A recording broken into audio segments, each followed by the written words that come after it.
I'm so excited to discuss our next author's book because it's as much about a great American as it is about the lost art of letter writing.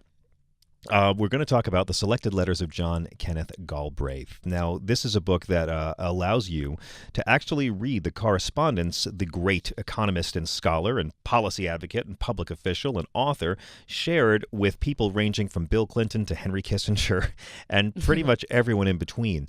It's a book of elegance, it's a book of ideas, and it's a tremendously fun book because there was a period where even just getting a letter of criticism from Galbraith was considered such an honor. People were thrilled to get it.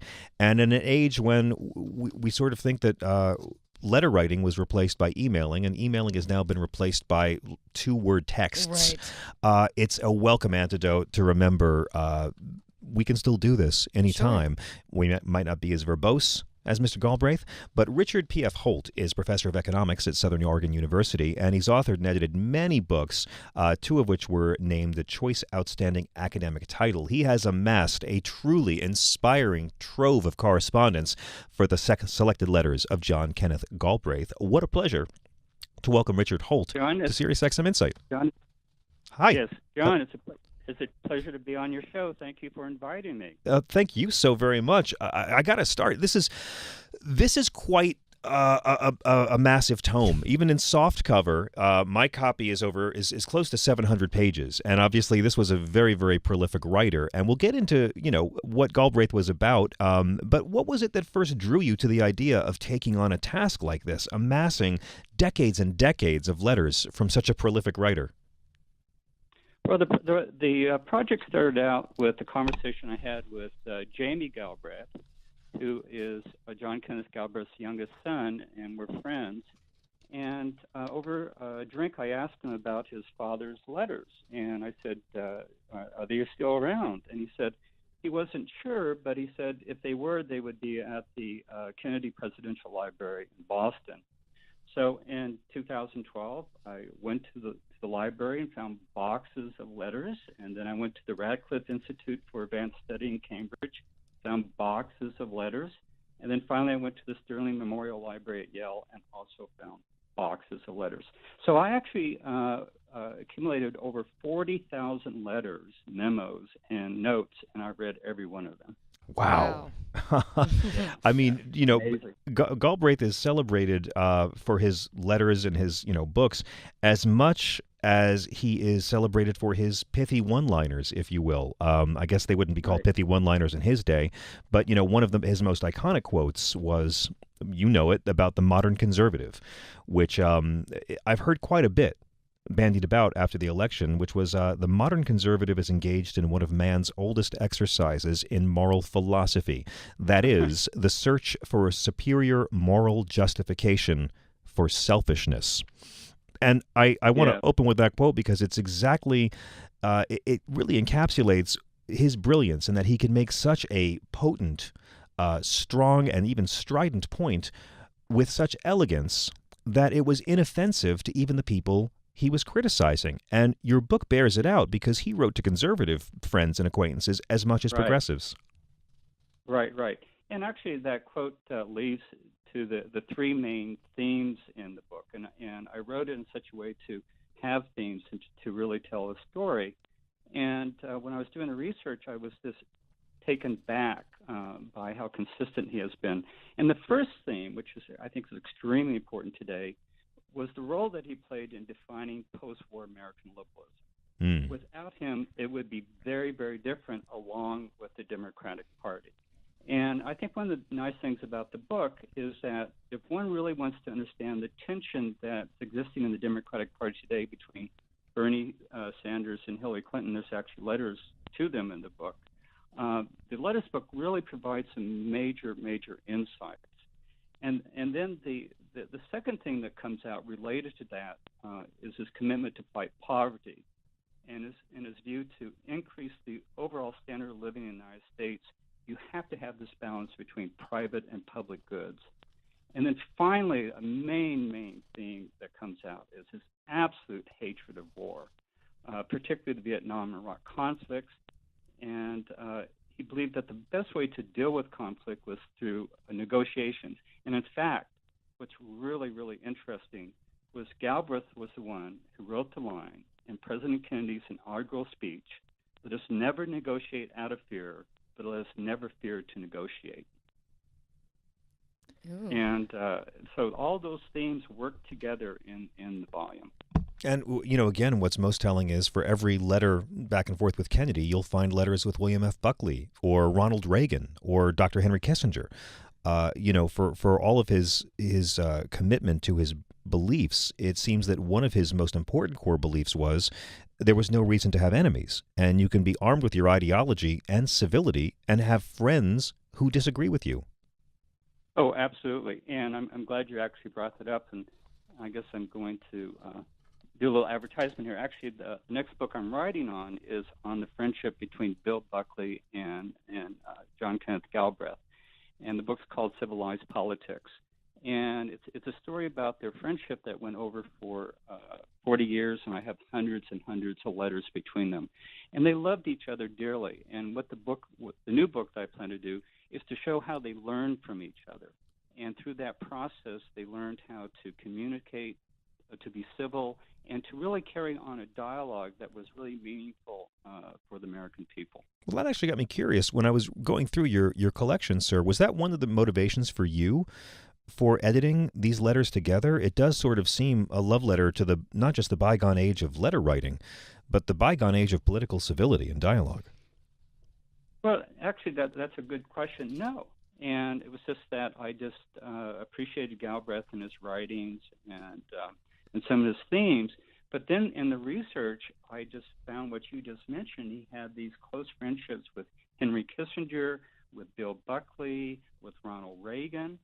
He just had this ability to reach out. But what was really striking was this close friendship between Bill Buckley and with Ken Galbraith. And the letters I have between them are just hilarious, absolutely hilarious. But also they became very close friends and personally. And there were moments where Bill Buckley opened up to Galbraith, and Galbraith was very supportive. For example, the big with the conversation that Buckley had with Gore Vidal. And Buckley really Which one? I got to say, your book is a tonic after watching that Buckley Gore Vidal documentary last year. And so anyway, so there is that openness. But I think that again, one of the big things I found in the book was his role in defining post-war American liberalism. And to understand Galbraith's views about American liberalism, you need to turn to Franklin Roosevelt. And he actually learned three things from Roosevelt. And the first is what you actually mentioned earlier, is the joy of a good fight for a good cause. Right. It was from Roosevelt that Galbraith got his delight in battling the powerful for a good cause. And he came up with that motto that one should not only comfort the afflicted, but afflicted the comfort.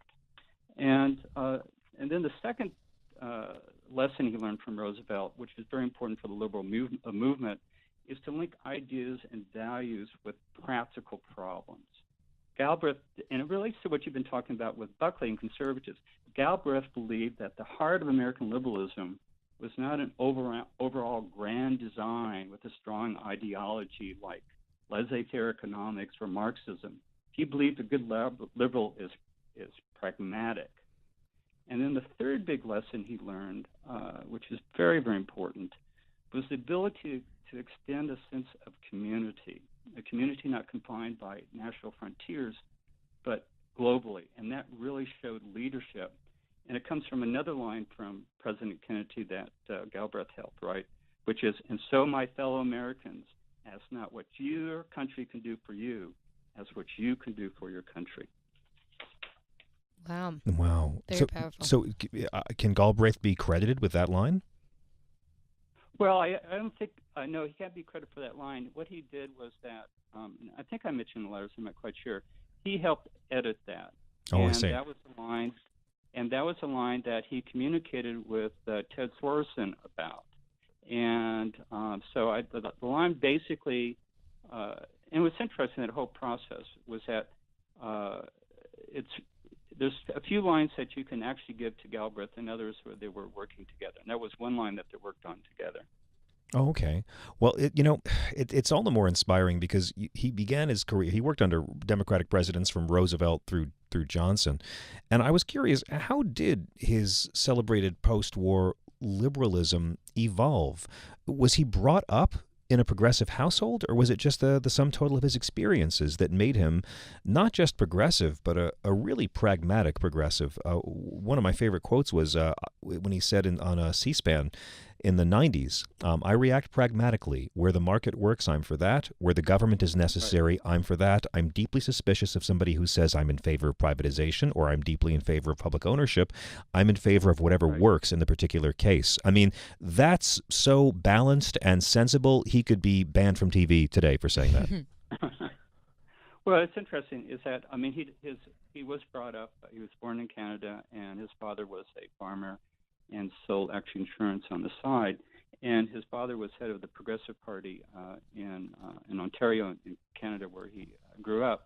But the big influence, really, well, that's actually two, was Franklin Roosevelt in the 1940s, and also the work of John Maynard Keynes. And but his sense of being practical in politics, and again, I really think that this is how he looked at American liberalism, really comes from Roosevelt, and his fight with Johnson, and his concerns with Bill Clinton, and with the Democratic Party now, and the conservative part of the Democratic Party. His argument is that they're not following that tradition, that American liberal tradition from Roosevelt. And there's two parts to that. Is that when you have a market system, there's going to be fluctuations, and people get caught in these fluctuations. And as a good society, we need to help people when we have problems. And secondly, in terms of international affairs, is that we need to learn to focus more on negotiation. And I Mm, want to say something about this, his views about war and diplomacy. And please. it comes out, I believe, throughout the letters completely. Was his ongoing fight, not just with Republicans, but also with Democrats about foreign policy and military expenditures. And there was two parts to that. He argued that we need to maintain American defensive capabilities, but we need to separate that from our desires of foreign regime change, like in Vietnam and Iraq. Mm. And we need to avoid armed races with countries like China and Russia. And then secondly, he believed that the single most important issue for a good society is the allocation of resources between military expenditures and public goods like education, parks, and health care. And he believed that we got the war and peace challenge completely wrong. And we're squandering large sums of money of public resources on regime change, like Vietnam and Iraq, at a cost of derailing our needs for domestic programs, and also increasing the deficit and the debt. And his primary argument was interesting, both for the Vietnam War and for Iraq. His primary argument against military intervention abroad was that most likely it would lead to destabilization of these regimes, like in the Exactly. Middle East. Exactly. And And, he was and right so then what and he's right happens now. yeah, and we get caught in these quagmires that last for years.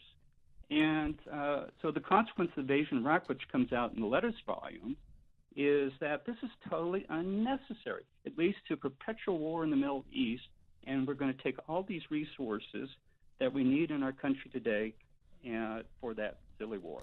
A truly brilliant man whose ideas are more important and needed now than ever. And I thank you, Richard P.F. Holt, for taking the time to produce this immense volume, The Selected Letters of John Kenneth Galbraith. It is as inspiring as it is fun to read, because I just am delighted seeing who he wrote to, from Jackie Kennedy to Fritz Mondale.